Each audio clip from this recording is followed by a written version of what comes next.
It was a night destined to go down in infamy, a chaotic fusion of opulence, weirdness, and confusion, all wrapped up in a neon-lit extravaganza, the kind of party you only hear about in hushed whispers, where legends are born, and in some cases, destroyed. The kind of party you're not sure if you should attend, but once you do, you're not sure if you'll make it out in one piece. This was the Diddy freak-off party, an event so legendary that even the invitation was an enigma. No one knew what the hell it actually meant, but when you got the call, you knew you had to show up. Everyone from hip-hop stars to Hollywood elites had received their gilded passes, each one adorned with cryptic symbols that hinted at a night of decadence, secrecy, and perhaps a little bit of danger. But no one could have prepared themselves for the madness that would unfold when Dwight Howard arrived. The party was held at an ultra-private mansion in Bel Air, its windows glowing with pulsating lights that could be seen from miles away. The air was thick with the smell of expensive cologne, weed, and something else, something darker, like a premonition of what was to come.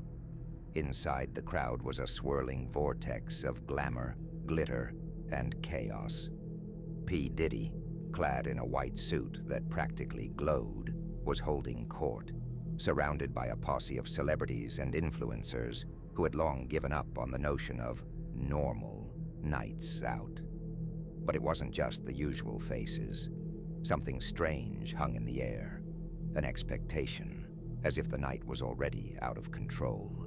And then Dwight Howard entered. He walked in wearing a neon pink fur coat, a gold chain so heavy it looked like it could suffocate him, and a bizarre pair of glittering boots that seemed to pulse with their own light. The moment he stepped through the door, the energy shifted. People stopped talking. A few whispers floated through the room. Is he really here? Dwight. The Dwight. Yes, it was the Dwight Howard, the NBA superstar, known for his bizarre antics both on and off the court. But tonight, Dwight wasn't the humble giant from the basketball courts. Tonight, Dwight was something else, a chaotic force of nature that seemed to feed off the eccentricity of the night. At first, it seemed like just another weird celebrity appearance. Dwight was dancing, laughing, and doing his best to blend in with the crowd. But it didn't take long for things to spiral. Around midnight, things began to take a strange turn. Diddy, always the consummate host, called for a freak-off, a contest to see who could bring the most bizarre energy to the party. Dwight was quick to raise his hand. "I'm in," he said, and the crowd erupted in cheers. What followed was a grotesque blend of intoxication and confusion. Dwight was handed the microphone, and he began to perform a strange ritual that can only be described as performance art meets psychotic break. He took off his fur coat and began air drumming, not to the beat of any song, but to the erratic pulse of his own mind. The crowd wasn't sure if they were witnessing the dawn of a new dance craze or the descent of a man into madness. But Dwight wasn't finished. He picked up a nearby gold-plated bottle of vodka, smashed it against the floor, and proceeded to sniff the shards of glass, then yelled out, "It's the freak-off, baby." At this point, the room was split. Some people were cheering, as if this was the greatest performance art of the century. Others, like Jay-Z and Beyoncé, were exchanging uncomfortable glances, trying to figure out how to subtly escape the madness without making a scene. But Dwight wasn't done. Not by a long shot. In fact, he seemed to be feeding off the crowd's reactions, gaining energy with each confused and uneasy glance. He grabbed a nearby supermodel, who had been busy trying to sip her cocktail without looking awkward, and pulled her onto the dance floor. He spun her around like a rag doll, knocking over a few champagne glasses in the process, then proceeded to start talking in tongues. Oh, the freak. The freak is in my soul. Dwight, Dwight, Dwight, he shouted, as he gyrated in a way that could only be described as a mix between a malfunctioning robot and an avant-garde performance piece. The crowd was still half in shock, but then it happened. In one quick motion, Dwight tore off his shirt, revealing his chest covered in a bizarre tattoo of a snake wrapped around a basketball. He started flexing, but then, almost in a trance, he began to chase the snake tattoo on his chest as if it were a real animal. He crawled on all fours, hissing at people who dared to get too close. It was like watching a deranged animal in the middle of an identity crisis. Diddy was watching from across the room, laughing uncontrollably, as though he couldn't believe what he was seeing. That's it. That's the freak-off, baby. That's what I'm talking about, he yelled. But Dwight's antics weren't just entertaining him. They were starting to terrify the other guests. As the night wore on, Dwight's behavior became even more erratic. At one point, he found himself in front of a large mirror in the corner of the room, staring at his reflection like he was trying to decipher a hidden message from the universe. He suddenly slammed his fist against the mirror, shattering it into 1,000 pieces, and then let out a scream, an unholy mix of triumph and insanity. He stood there, covered in glass, grinning like he had just discovered the meaning of life. At that moment, the room was dead silent. The party had officially crossed into a dimension that no one had expected. The DJ, who had been spinning hard all night, suddenly stopped the music. The atmosphere became suffocating, heavy with confusion, shock, and fear. Then, Dwight did something that no one would ever forget. He grabbed a microphone from the DJ booth, and, with a calmness that sent chills down everyone's spine, he said, "Y'all are freaks. I'm the real freak." And with that, he started to sing. But it wasn't a song anyone recognized. He was singing a haunting, guttural chant that sounded like it was in some ancient language. The room, now completely still, was paralyzed by the sheer bizarreness of it all. By the time the sun began to rise, Dwight had vanished. The party had scattered, people quickly fleeing the madness in every direction. What remained was an eerie silence and the lingering question, what the hell just happened? Rumors swirled for weeks after. Some said Dwight had disappeared into the night, never to be seen again, while others claimed he was locked in a secret room somewhere, still chanting his strange song. The freak-off had, in fact, become a legend, a terrifying tale told in hushed tones among those brave enough to still talk about it. But one thing was certain. Dwight Howard had officially crossed the line between the bizarre and the terrifying. The Diddy freak-off party would never be the same. No one knew whether Dwight was a madman, a genius, or something in between. But whatever he was, it was clear that he was no longer just a basketball player. He was something else entirely, and the freak-off had just begun. It was the kind of night that defied logic, rules, and anything remotely close to sanity. The Diddy freak-off party was a celebration of excess, decadence, and bizarre self-expression. Invites had gone out to a carefully curated list of the wildest, most influential people in music, fashion, and Hollywood. If you made it to this exclusive event, you were either a legend or about to become one way or another. But as the doors to the mansion on the hills of Bel Air opened and the glittering lights inside beckoned the guests, no one could have anticipated just how far one person was about to push the envelope.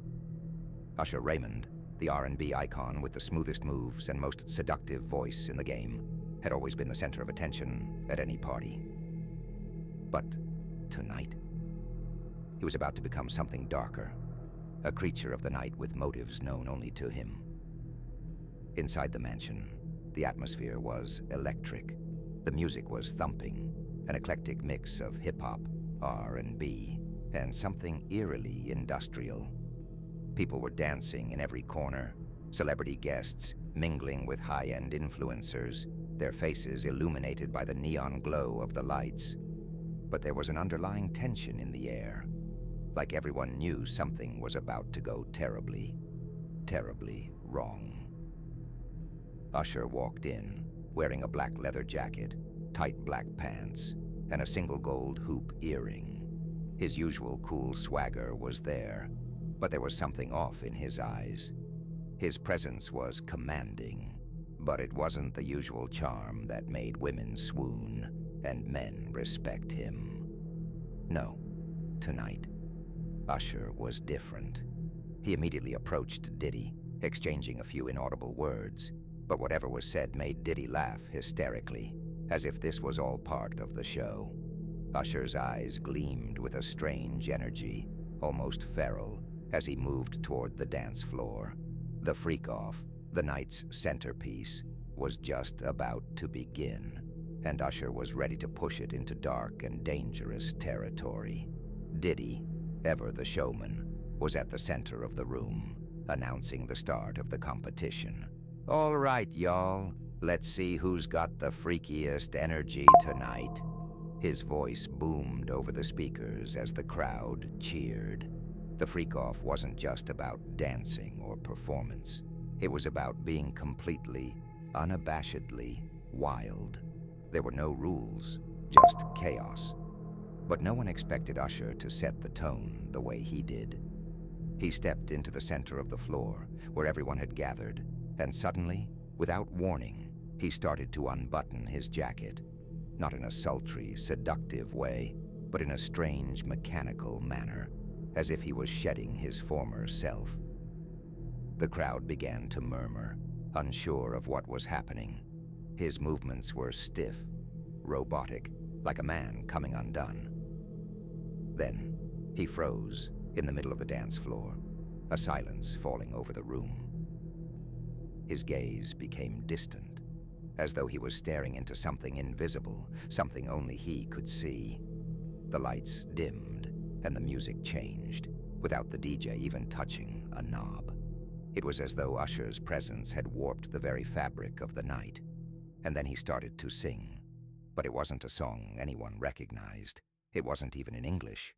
It was a deep, guttural chant, something almost primal. "Oh, come closer.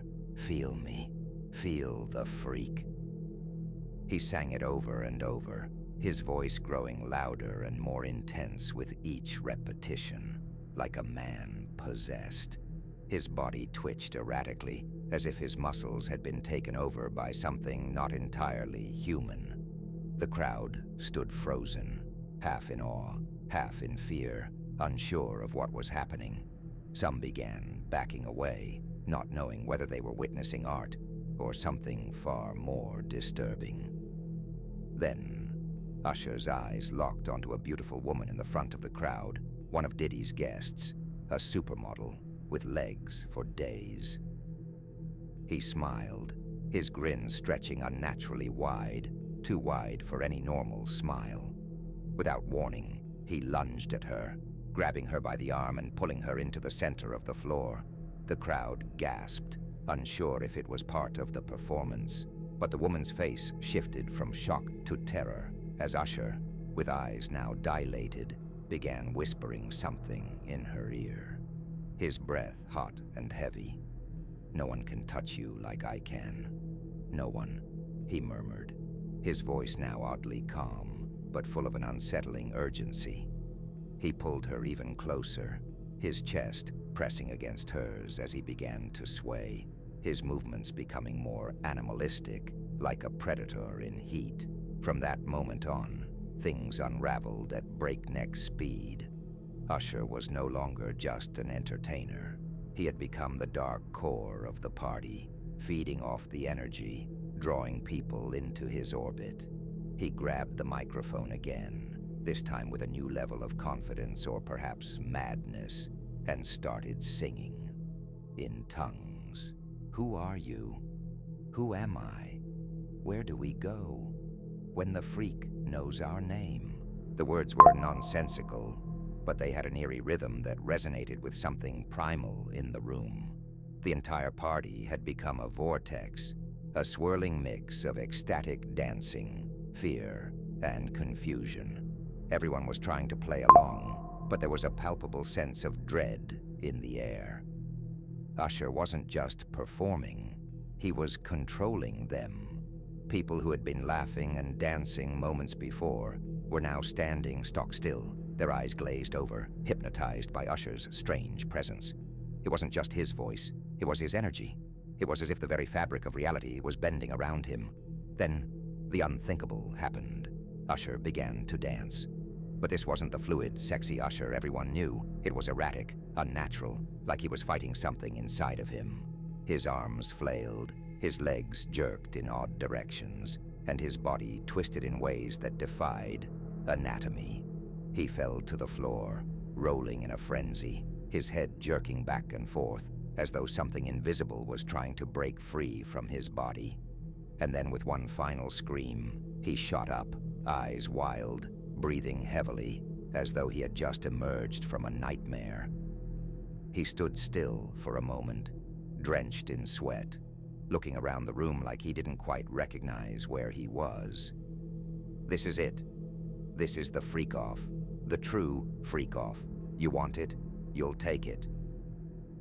His words echoed through the room like a prophecy fulfilled. He grinned again, but this time it was a smile that made the blood run. The crowd, now fully in a trance, began to mimic Usher's movements, jerky, uncoordinated, and frighteningly animalistic. It was as if they were under a spell. Even Diddy, who had orchestrated this madness, seemed momentarily lost in the chaos.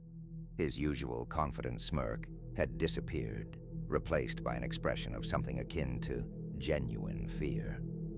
But Usher wasn't done. With a final guttural shout, he leapt onto a nearby grand piano, sending keys flying in all directions. The music, now distorted and haunting, erupted from the speakers, warped like a broken record playing on an endless loop. As Usher stood on the piano, the room seemed to collapse inward. The lights flickered, the air grew thick and suffocating. The crowd, now moving in a fevered frenzy, began to devolve into a primal tribal chaos, each person feeding off the other's madness. Usher was the epicenter, a dark god surrounded by worshippers, their faces twisted in ecstasy and terror. But then, just as quickly as it had started, Usher stopped. He collapsed onto the floor, breathing heavily, his body twitching, covered in sweat. The room fell silent, the music abruptly cutting out. The guests, dazed and confused, started to snap out of their trance. Diddy rushed over to Usher, trying to revive him, but the damage was done. Usher's presence had warped the night, turning it into a horror show no one would ever forget. As they carried him away, his eyes fluttered open, and with a final strange smile, he whispered, "The freak never leaves." The Diddy Freak-Off party would go down in history, not for its wild energy or outrageous performances, but for the terrifying power that Usher had unleashed. No one quite knew what had happened that night. Some said it was just an elaborate performance, a breakdown in the name of art. Others, though, swore they had seen something much darker, something that couldn't be explained by music, dancing, or any kind of performance. As for Usher, no one really saw him again for weeks. When he returned, he was quieter, darker. The world didn't know what had happened to him in that twisted moment of madness. But one thing was clear. Usher was no longer just the smooth, seductive superstar of R&B. He had crossed into something else, something far more dangerous. And the freak-off? Well, that night, it was no longer just a party. It was an awakening, and Usher was its harbinger.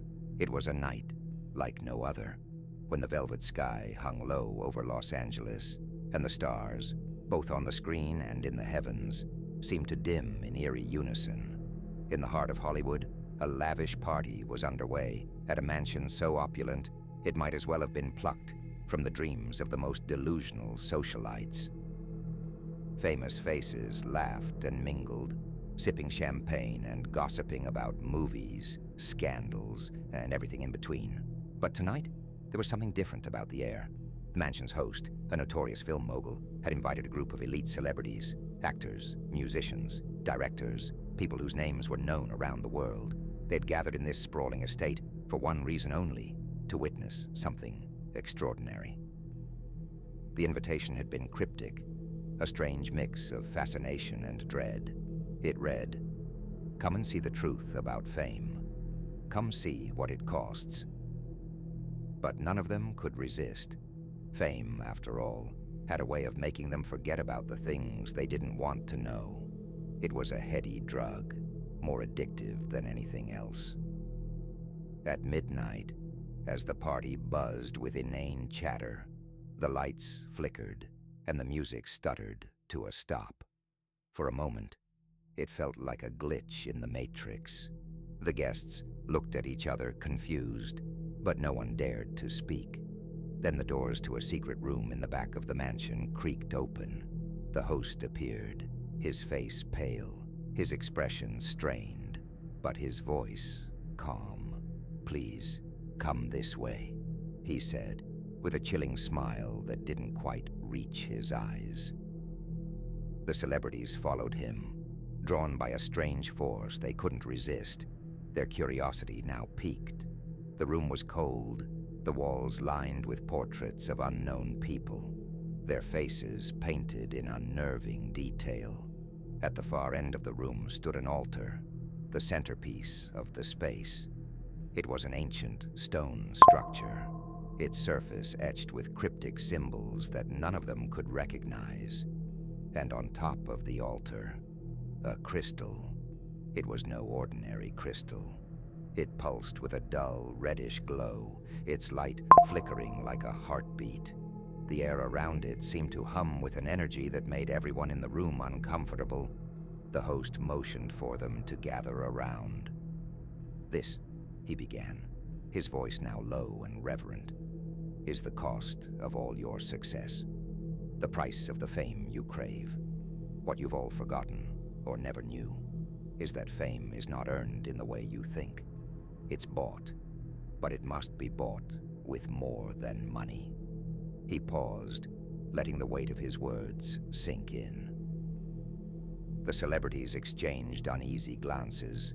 A couple of them chuckled nervously, trying to brush off the growing tension, but the chill in the room was undeniable. "Do you want to know where your fame truly comes from?" the host asked, his eyes gleaming. "Do you want to know how it all works?" They all nodded, now entranced, as if the air itself had woven some kind of spell around them. "You all," the host said, stepping closer to the altar, "have made a deal, and now you will see what you've bargained for." With a sudden violent motion, the host shattered the crystal with his bare hands. A sharp sound like the breaking of glass echoed through the room, and the world seemed to tilt. The portraits on the walls twisted, the faces, once serene, now contorted into expressions of agony, mouths wide open as if screaming in silent terror. The floor beneath them pulsed, shifting like liquid. The celebrities screamed, but the sound felt muffled, as if trapped in a vacuum. And then the lights went out. For a long moment, there was nothing but darkness. And then, the whispers. The whispers came from everywhere, echoing from the walls, from beneath the floorboards, from inside their own minds. The whispers called their names, their full names, the names they were born with, the names they had long since forgotten. They felt a weight on their chests, a suffocating pressure that pulled them downward. The first to react was the actress, who had made a name for herself with a scandalous role in a popular film. She stumbled backward, her body trembling, as the whispers grew louder, sharper. The sound was maddening, unbearable. Why are you doing this?" she cried out, but no one answered. Then without warning, the room began to twist even further, the walls folding in on themselves like paper being crumpled. The guests were no longer standing on solid ground. The very air around them had become liquid, cold, and viscous. It was as if they were sinking into the fabric of reality itself. One by one, they started to vanish. Not in any conventional way, but as if they were being erased from existence. The rapper disappeared first, his face contorting in horror as his body seemed to evaporate into thin air, leaving behind nothing but a faint, haunting echo of his voice. The director, always so in control, followed next, his body disintegrating into dust, his scream silenced before it could escape his throat. The others tried to flee, but it was no use. The mansion had become a labyrinth of endless corridors, each more warped than the last, each more claustrophobic. In the distance, the host's voice echoed, now twisted and distorted. "You thought you were above the cost of fame. You thought you could escape it, but there's no escape." The final actress, a beloved star known for her angelic looks and ironclad career, turned to face the host, her eyes wide with terror. "What have you done?" she screamed, her voice cracking with disbelief. "I gave you what you wanted," he whispered, stepping into view. His face was no longer human. It was an impossibly smooth, featureless mask, its surface rippling like water. But you never asked the right questions. You never asked who owned your fame, who controls it. Suddenly, the mansion seemed to collapse in on itself. The air crackled with the sound of something ancient, something older than the stars themselves, waking up. The last thing any of them saw was a figure standing before them, clad in a dark robe, a figure whose face was obscured by shadows. And then, nothing. The next morning, the mansion stood as it always had, perched high in the hills of Los Angeles, as if nothing had happened. The streets below were busy with the hum of ordinary life. News outlets reported a tragic accident at the party, citing the mysterious disappearance of several high-profile celebrities. But no one could explain the strange symbol carved into the mansion's door, or the faint, muffled whispers that echoed through the walls at night, heard only by those who dared to listen. Some say the celebrities never truly left, that their faces are still trapped in the portraits, still screaming, still caught in the web of fame they could never escape. Others believe the mansion itself is a prison, a place where the cost of fame is paid in full. And some just forget. Justin Bieber was used to to the madness. For years, he had been the center of attention, adored, and occasionally scorned by the media. He had grown accustomed to the flashing lights, the manic crowds, and the obsession of fans. But nothing could have prepared him for what awaited that night. It all started with an invitation, an odd one, even by celebrity standards. It arrived in the mail one foggy evening at his mansion, written in elegant, flowing script on thick black cardstock. The text was simple: "Tonight, witness the final truth of your fame." He had a feeling he should ignore it, but curiosity gnawed at him. Justin had always been a man of questions. After years of battling the pressure of stardom, of being told what to do, where to go, who to be, this invitation felt like an opportunity to get answers.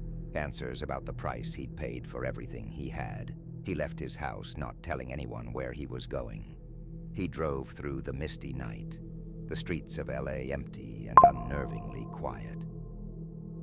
The address led him to a dilapidated mansion on the edge of the city, its windows boarded up, its gates rusted shut. It looked like it had been abandoned for years, yet there was something strangely inviting about it.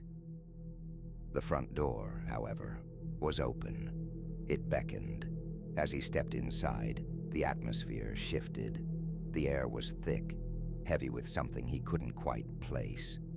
The floors creaked under his feet, and a strange, cold draft lingered in the air, as if the house itself were exhaling its own secrets. A voice, low and melodic, echoed from somewhere deeper in the house. "Justin, come closer. Come find out the truth." His heart pounded. He wasn't scared, at least not yet, but something felt terribly off. He followed the sound of the voice through winding hallways and darkened rooms. The mansion was vast, almost impossibly so, like an endless labyrinth that seemed to stretch far beyond what was physically possible. When he finally reached the source of the voice, it wasn't a person waiting for him. No, it was something much worse. In the center of a circular room stood a massive mirror, tall, ancient, framed in gold that had long since tarnished. But in the reflection wasn't just Justin. There were thousands of faces, his own face distorted, flashing in and out of view. Each one seemed to scream silently, a cacophony of emotions, every expression more twisted than the last. "Do you see it now?" The voice whispered. "Do you see what it costs?" Confused, Justin approached the mirror, drawn by an invisible force. The faces became clearer, each one familiar yet different, as if they were versions of him that never existed, never came to be. One face smiled at him in a way that was too wide, too fake. Another one looked anguished, its eyes wide with despair. Then there was one face, crying. But it wasn't just tears, it was blood, streaming from his eyes, soaking the reflection of his face. "Why am I seeing this?" Justin gasped, his voice trembling for the first time in years. The mirror rippled, as if it were a pool of water disturbed by a stone. And then for a moment, everything was silent. The air grew thick, and time itself seemed to pause, and then, slowly, something reached out of the mirror. It wasn't a hand, not exactly. It was more like a shadow, a twisting black mass that writhed and curled like smoke. It wrapped itself around his wrist, cold and tight, pulling him into the mirror's depths. His heart raced. He fought it, but it was useless. It felt like he was being pulled into a different dimension, into a place where everything he thought he knew, his fame, his life, his identity, no longer mattered.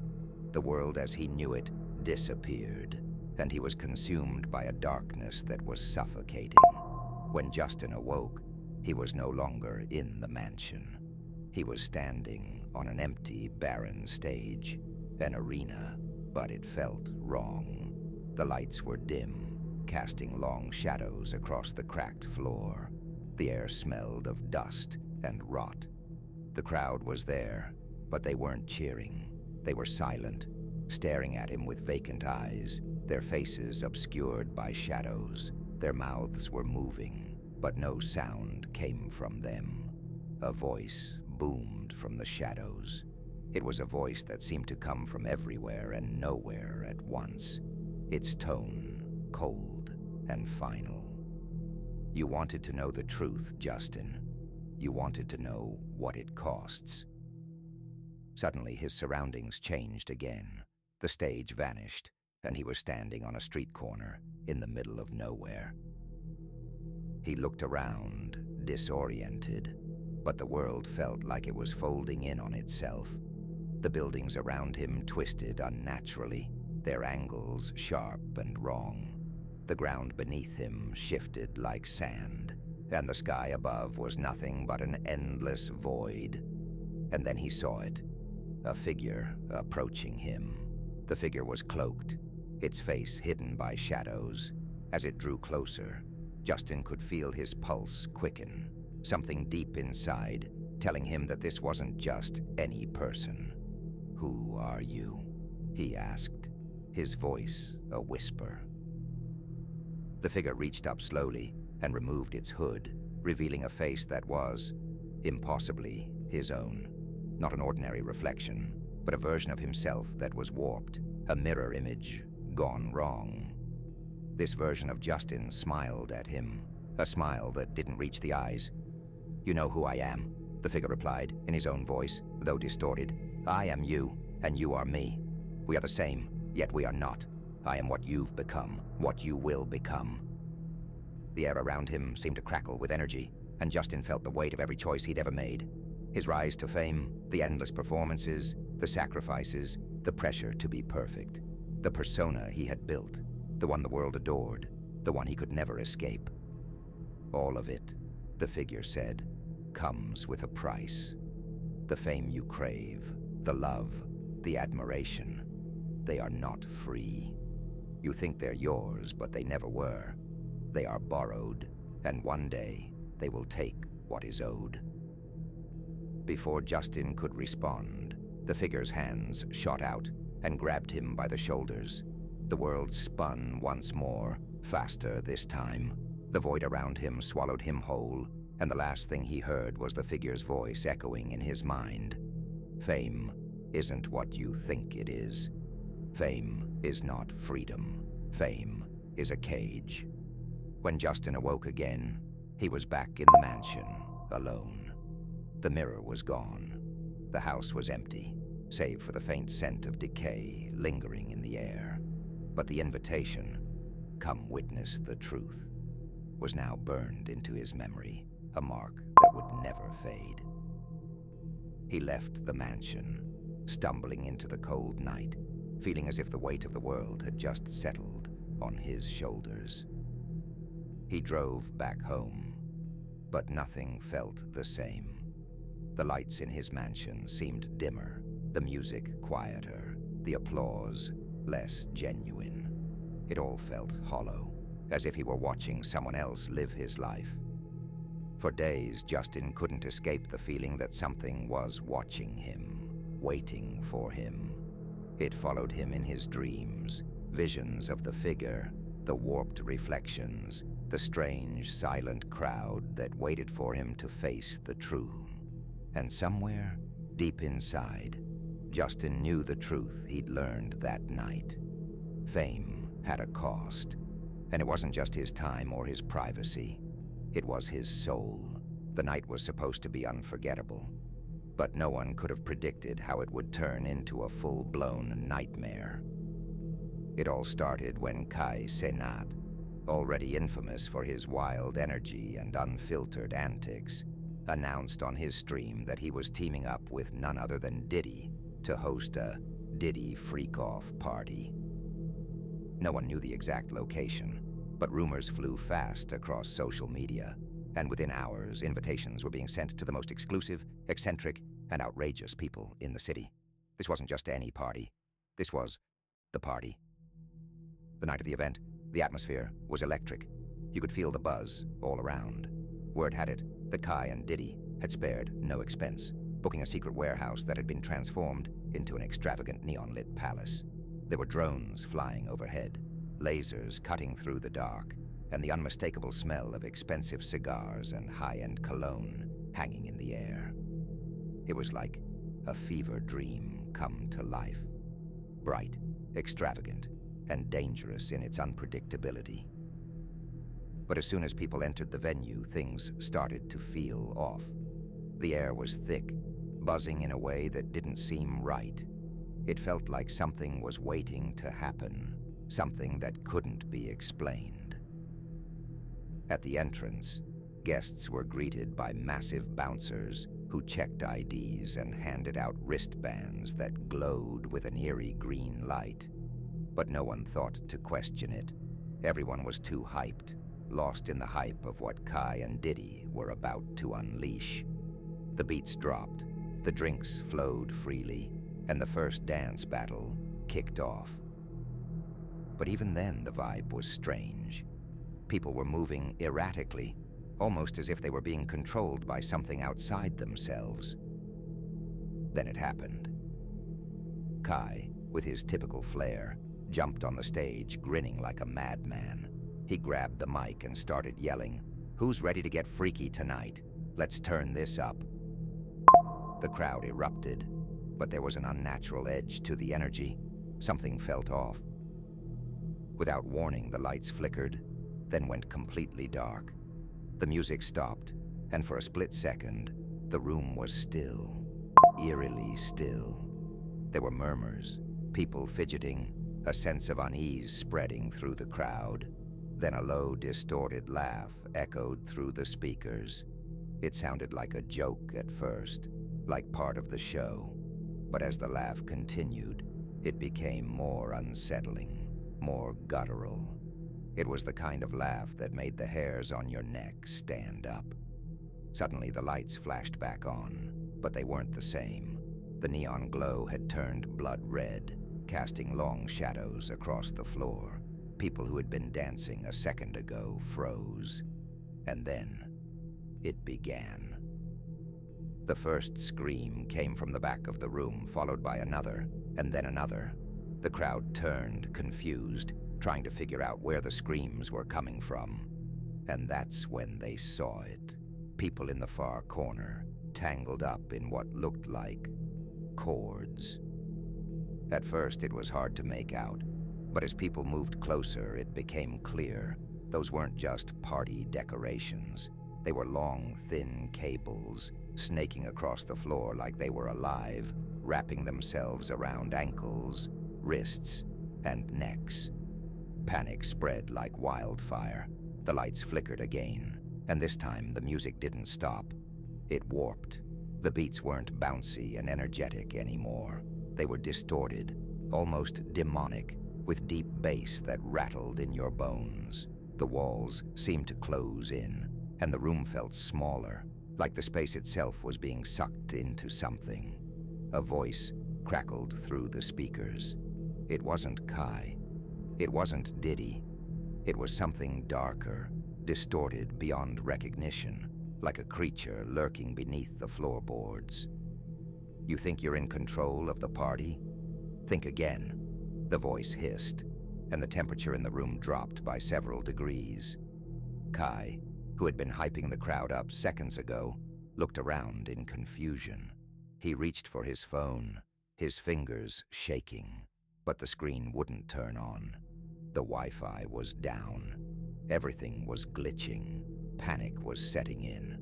At the same time, the crowd started to grow more erratic. People were stumbling over each other, almost like they were in some kind of trance. Some were laughing uncontrollably, others crying, and some were even starting to claw at their own skin. The freak-off had become something else entirely. Kai tried to grab the mic again, but his voice was drowned out by the chaos. People were fighting to get out, but the exit doors were sealed shut. Panic turned to hysteria as more and more partygoers began to scream and thrash against the walls, some even clawing at the floor as if they were trying to escape something underneath. And that's when the real terror hit. The cables that had once been harmless party decorations seemed to come alive. They started to slither and coil around people's bodies, tightening with each passing second, until they were choking and suffocating. Those who were unlucky enough to be caught by the cables were dragged across the floor, their screams cut short as they were pulled into dark corners of the warehouse, disappearing into the shadows. The freak-off had turned into a grotesque horror show. Kai, with his usual bravado, was no longer the center of attention. He had retreated to the stage, looking around frantically. "What the hell is going on?" he yelled, but his voice was lost in the noise, the screams, the unnatural laughter, the shifting lights. Then, just as quickly as the chaos started, the entire warehouse went dark again. This time it wasn't just the lights flickering. The entire building seemed to lose power. The air felt heavy, as if something was pressing down on everyone.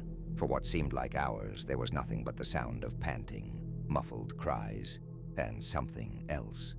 Breathing. And that's when the crowd heard it. A rumbling from deep within the walls.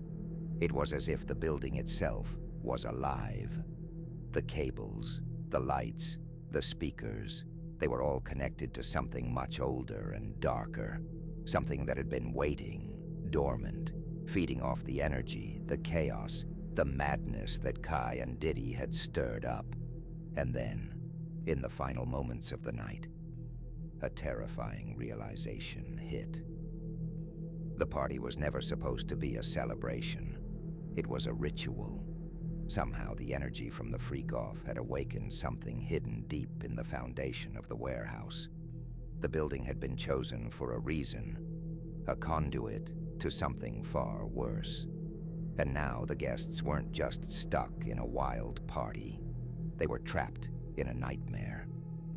Diddy had disappeared without a trace. Kai was nowhere to be found, and as the building shook, as screams echoed through the darkness, one thing was certain: the freak-off wasn't just a party. It was a trap that no one would leave alive. The night had all the makings of a legendary celebration. Big names, bigger energy, and an air of decadence that was palpable. But no one, not even Drosky, knew just how wrong things were about to go. It all started with a live stream. Drosky, the internet's favorite comedic force, had been on one of his usual rants about party culture and the absolute chaos he'd be willing to bring to a real-life freak-off. It was just another one of his hilarious off-the-cuff moments, until the invitation came in. Diddy himself had reached out, his legendary party planning skills offering Drosky the chance to be a special guest at the exclusive Diddy Freak-Off party. The invitation read, "Let's see if you're ready to handle the chaos, my brother. Diddy's hosting the real Freak-Off. All the biggest influencers, rappers, and madmen are coming. You in?" Drosky, being Drosky, saw this as the ultimate opportunity for some comedic content and immediately hopped on the next flight to wherever the party was going down. He packed up his best wild outfits, floral shirts, baggy pants, and of course a few ridiculous accessories for good measure. Nothing could dampen his excitement. But as the plane descended into the city, he couldn't shake the feeling that something was off. When Drosky arrived at the location, a huge undisclosed mansion on the outskirts of town, he was greeted by the usual chaos. People were running around in neon gear, prepped for the ultimate wild night.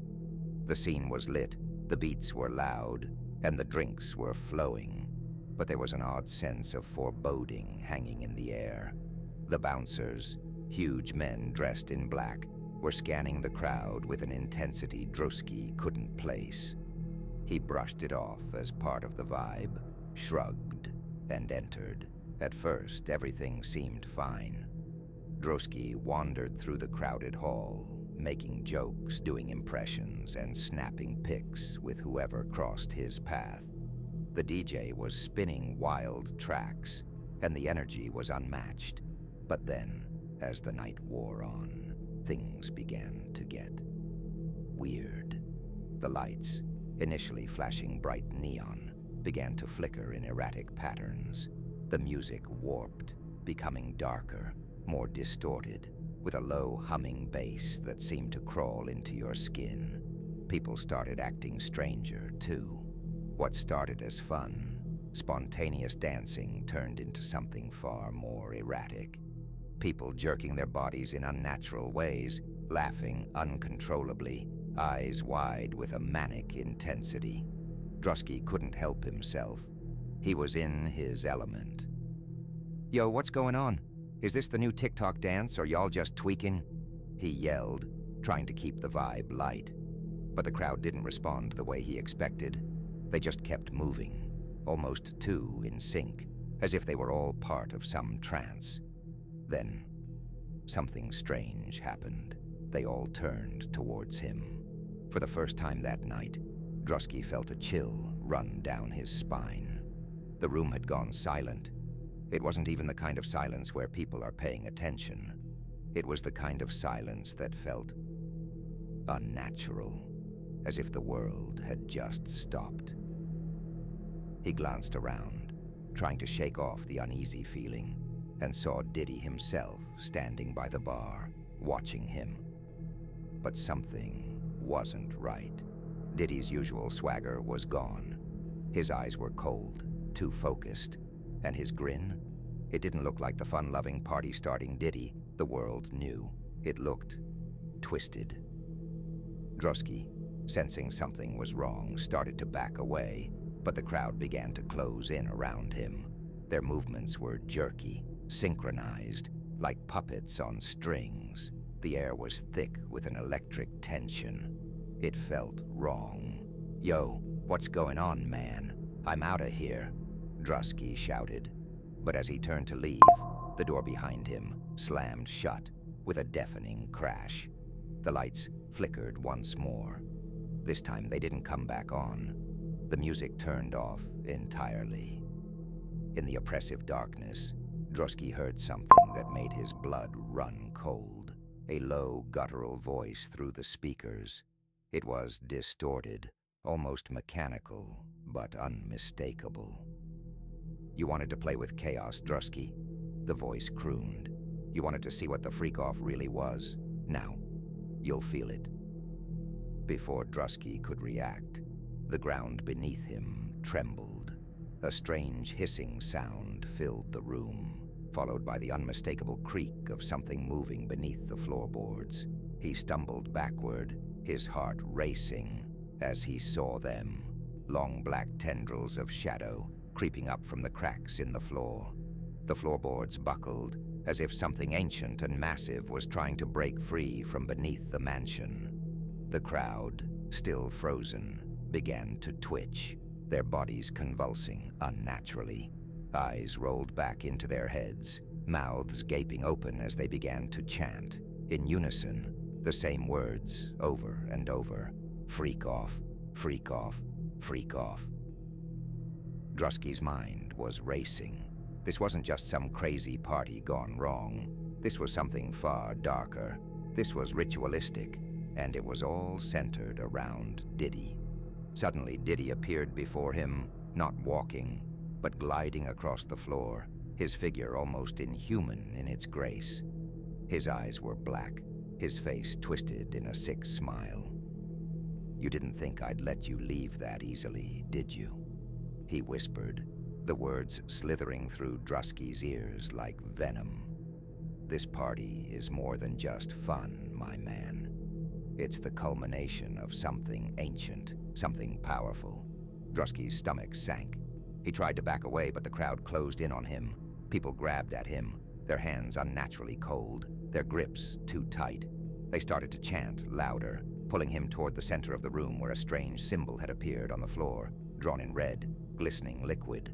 It wasn't blood. It was something worse.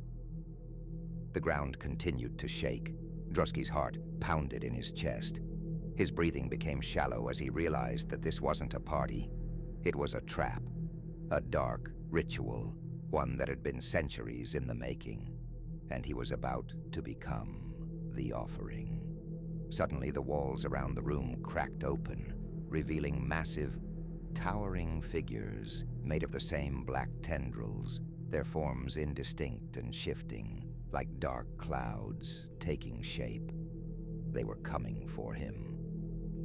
In a final desperate act, Drusky lunged forward, breaking free from the crowd's grasp. He bolted toward the nearest exit, but the mansion had shifted. The exits were gone. There was only the sound of those dark figures drawing closer, the chanting growing louder, as if the very mansion itself was alive, feeding off the energy. And then, just as Drusky thought he was done for, a deafening crash echoed from above, and the ceiling began to collapse. Massive chunks of the roof fell, shattering around him, and as the dust cleared, he saw the figures in the shadows retreating, pulling back into the walls. The tendrils began to recede, and the ground stopped shaking. But it was too late. Diddy was gone. Drusky stumbled outside, breathing heavily, his heart hammering in his chest. The night air felt like a lifeline. He was free, but just barely. He didn't look back as he ran, knowing deep down that whatever had happened inside that mansion wasn't over. The freak-off had been a trap, but the real nightmare, it had only just begun. The whispers, the chanting, the black shadows, they would follow him forever.